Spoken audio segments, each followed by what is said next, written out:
Hi అండి. చక్కగా కూరలేమీ లేనప్పుడు ఇలా హెల్తీగా ఒక బిర్యానీ అయితే స్పెషల్‌గా చూపిస్తున్నానండి. అది ఏంటంటే బొబ్బర్లతో చక్కగా ఇలా బిర్యానీ చేసుకున్నామంటే చాలా బావుంటుంది.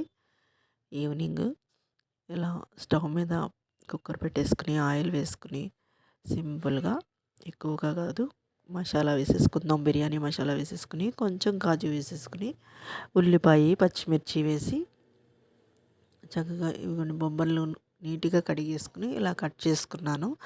బీన్స్ కాదండి, బీన్స్ వేరు, బొబ్బర్లు వేరు. ఇవన్నీ కూడా చక్కగా వేపుకుందాము. ఇలా వేపుకున్న తర్వాత కొంచెం పుదీనా కూడా వేసేసుకుందాం ఇందులోనే. పుదీనా బాగా వేగితే స్మెల్ అనేది బావుంటుందనమాట.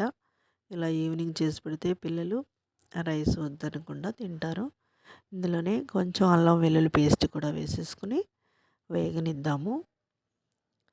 రైస్ అయితే నేను ముందే నానబెట్టేసుకున్నానండి. బిర్యానీ రైస్ అయితే నానబెట్టుకుంటే బాగుంటుంది. ఇందులో సరిపడా సాల్ట్ వేసేసుకుంటున్నాను.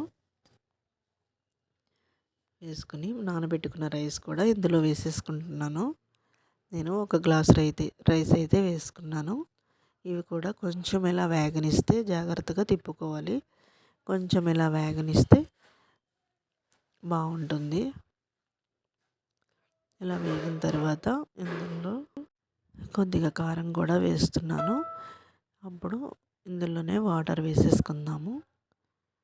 చక్కగా ఒక గ్లాసు రైస్ ఉన్నాయి కాబట్టి నేను 2 గ్లాసులు వాటర్ వేసుకుంటున్నాను. ఎందుకంటే మనకి అన్నీ ఉన్నాయి కదా, వెజిటబుల్స్ కూడా ఉన్నాయి కాబట్టి. చూడండి ఇలా తయారైపోయిన తర్వాత చక్కగా ఎంత పొడి పొడిగా అయితే వచ్చిందో బొబ్బర్లతోటి బిర్యానీ అయితే ఇలా చేసేసుకోండి. మీరు కూడా ట్రై చేసేయండి మరి.